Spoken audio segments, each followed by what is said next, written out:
এ বাংলার জমিনে যারা কোরআনের বিরুদ্ধে কথা বলেছে ওদেরকে মাতৃভূমি ছাড়তে হয়েছে। যারা উলামায়ে কেরামের বিরুদ্ধে কথা বলেছে একদিন না একদিন ওদের দুনিয়ার জমিনে লাঞ্ছিত হতে হয়েছে। যারা মা বাবাকে কষ্ট দিয়েছে, মৃত্যুর সময় কালেমা নসিব হয় নাই, যারা মসজিদ মাদ্রাসা নিয়ে কটূক্তি করেছে, আল্লাহ পাক রব্বুল আলামিন তাদেরকে দুনিয়ার জমিনে খেল দেখায় দিয়েছেন। জোরে কন্যা সুবহানাল্লাহ। হাবিবে কিবরিয়া আশরাফুল আম্বিয়া আফতাবে নবুওয়াত ফখরে মওজুদাত জনাবে মুহাম্মদুর রাসূলুল্লাহ মায়ার নবীর উপরে সকলেই দরুদ শরীফ পড়ি সাল্লাল্লাহু আলাইহি ওয়াসাল্লাম। আল্লাহর হাবিব আল্লাহর রাসূল সাল্লাল্লাহু আলাইহি ওয়াসাল্লামের শানে দুনিয়ার কোন মানুষ যে কোনো প্রান্ত থেকে হোক যখন সাল্লাল্লাহু আলাইহি ওয়াসাল্লাম ছোট্ট দরুদটা পড়ে, আল্লাহ রাব্বুল আলামিন বলেন আমার হাবিবের উপরে বান্দা যখন দরুদ শরীফ পাঠ করে আমি আল্লাহর কুদরতি অন্তর এতটাই শীতল হয়ে যায়, আমি আল্লাহ বান্দার জন্য 10টা রহমতের ব্যবস্থা করে দেই। বলেন না সুবহানাল্লাহ। নবীর মহব্বত, নবীর মহব্বত কেমন করে করতে হয় বেজার হবেন না, হক্কানি উলামায়ে কেরামের জবান থেকে শুনে শুনে আমাকে আপনাকে জীবন বাস্তবায়ন করতে হবে। জোরে বলেন ঠিক কি না? রাসূলকে মহব্বত করার মাপকাঠি সাহাবায়ে কেরামের নমুনা পয়গম্বরের আশিক বলে নিজেকে দাবি করতে হলে পয়গম্বরের শিখানো মাপকাঠি অনুযায়ী দুনিয়ার জমিনে জীবন লালন করতে হবে। স্লোগানের মাধ্যমে পয়গম্বরের শাফাআতের কাছে যাওয়া তো দূরের কথা, পয়গম্বরের উম্মত হওয়া কঠিন হয়ে যাবে। জোরে বলেন ঠিক কি না? মুসলমান বাবাজিরা রে আমার, আমি আপনাদের সামনে ছোট্ট একটা আয়াত কারিমা তেলাওয়াত করেছি রে মুমিন। আল্লাহ পাক রব্বুল আলামিন চাইতো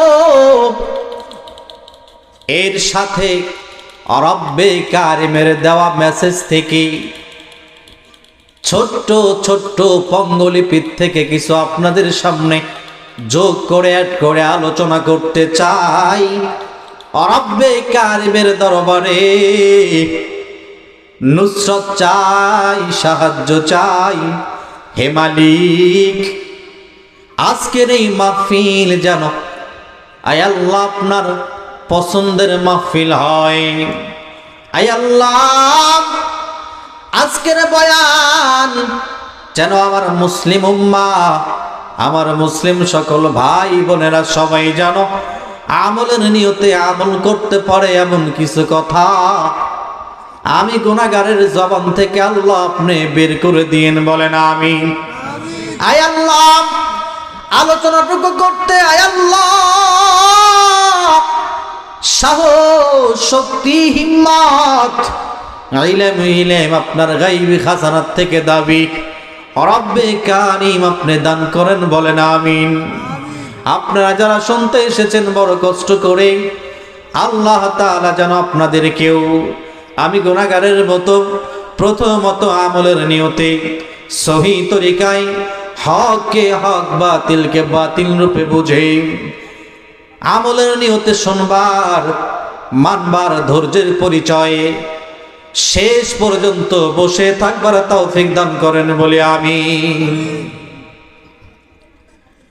আল্লাহ পাক রব্বুল আলামিন কোরআনুল কারীমের মধ্যে ছোট্ট একটা আয়াত কারিমা আমার আপনার কল্যাণের জন্য নাজিল করেছেন। আল্লাহ তাআলা বলেন, ইকরা কিতাবাকা কাফা বিনাফসিকাল ইয়াউমা আলাইকা হাসিবা।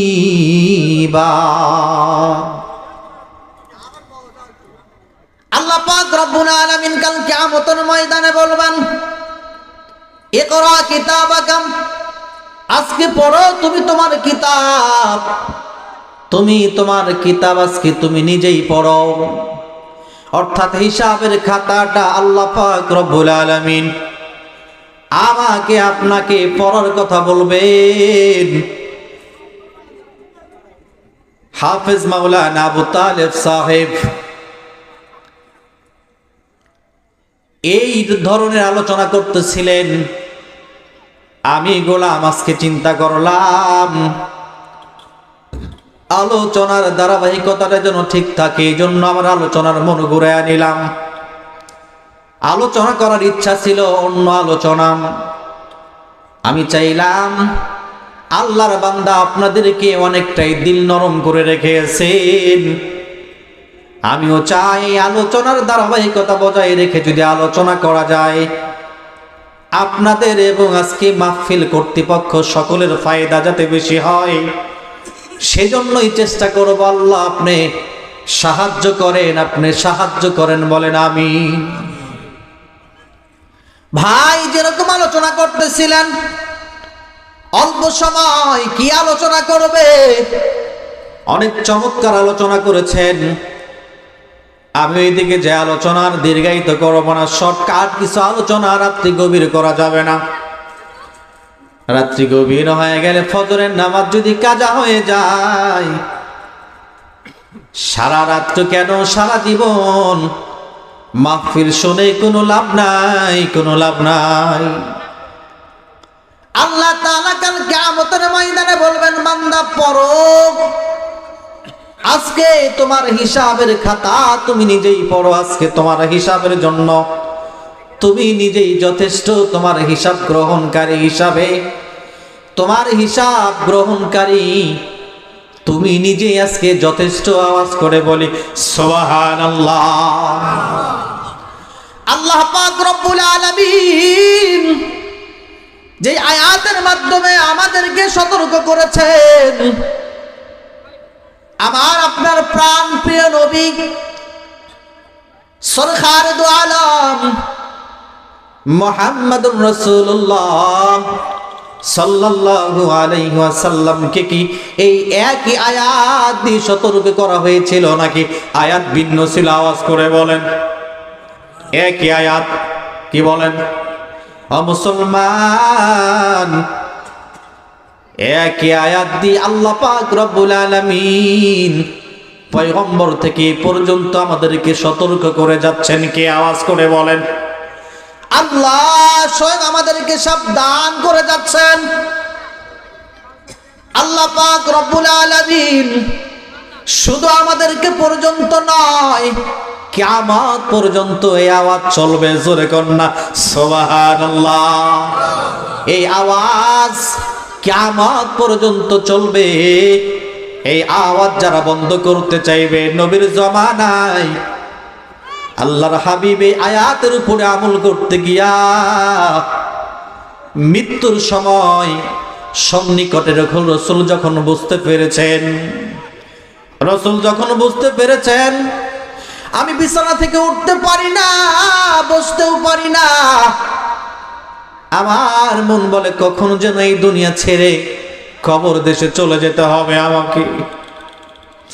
আল্লাহর হাবিব এই সময়টা এই আয়াতের দিকে তাকাইয়া সাহাবায়ে কেরামের কাছে মাফ চাইছেন। জোরে কন্যা সুবহানাল্লাহ। আমার নবী কি কোনো অন্যায় করতে পারে? আওয়াজ করে বলেন। জীবনে কোনো ভুল করেছেন? না না, আমার নবীকে আমার আল্লাহ সমস্ত ভুল ত্রুটি থেকে আল্লাহ নিজ জিম্মাদারিতে হেফাজত করে বলেছেন আল্লাহু আকবার। আল্লাহ নিজ জিম্মায় হেফাজত করেছেন, রাহমাতাল লিল আলামিন। নবী তারপরেও সাহাবায়ে কেরামদেরকে ডেকে একত্রিত করেছিলেন। এই আওয়াজ এই আলোচনা আপনারা যদি আগে শুনে থাকেন 2-4-এর মধ্যে 15 দিনের মধ্যে কোনো মাহফিলে, এখন বলেন হুজুর এই আওয়াজ শুনেছি, এই বয়ান শুনেছি, তাহলে বয়ান অন্য দিকে যাব। আর যদি বলেন যে না না, নবী যে মৃত্যুর আগে সাহাবায়ে কেরামদেরকে ডাকছিলেন, এই আলোচনা অন্তত এই বছরের জন্য কোনো আলোচনাই শুনি নাই, যদি বলেন শুনি নাই, তাহলে আলোচনা করব। কারণ একই আলোচনা বারবার করতে চাই না।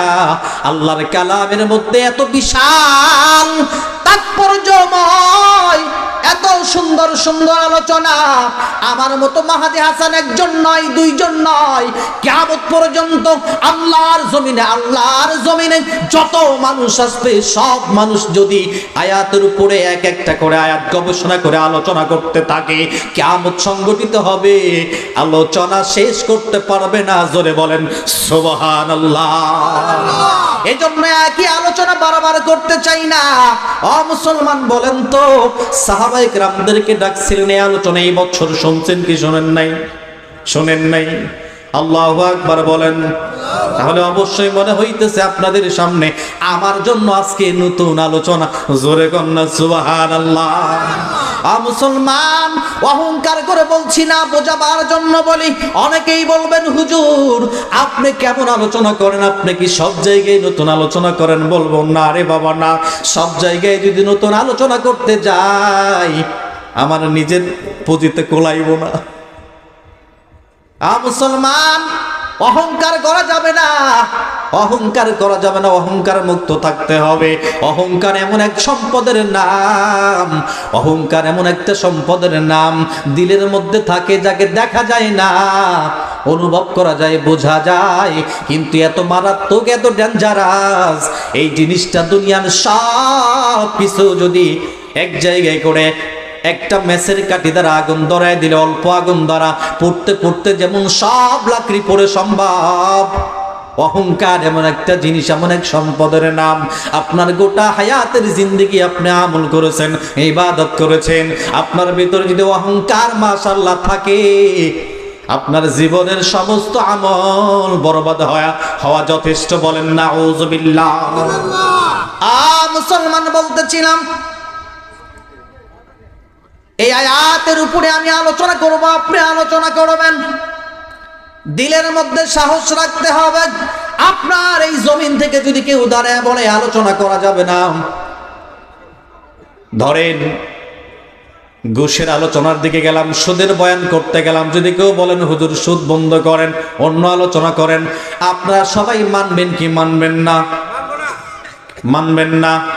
মুসলমান ইমানদার, মানেন আর না মানেন, যা করেন তা করেন, কিয়ামত পর্যন্ত আলোচনা চলবে। রেকর্ড করে নেন, রেকর্ড করে নেন, খাতা কলমে লিখে নেন, কিয়ামত পর্যন্ত আল্লাহর জমিনে আল্লাহর কোরআনের আলোচনা চলবে।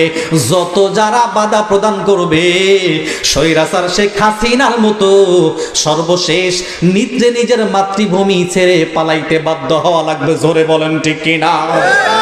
এ বাংলার জমিনে যারা কোরআনের বিরুদ্ধে কথা বলেছে, ওদেরকে মাতৃভূমি ছাড়তে হয়েছে। যারা উলামায়ে কেরামের বিরুদ্ধে কথা বলেছে, একদিন না একদিন ওদের দুনিয়ার জমিনে লাঞ্ছিত হতে হয়েছে।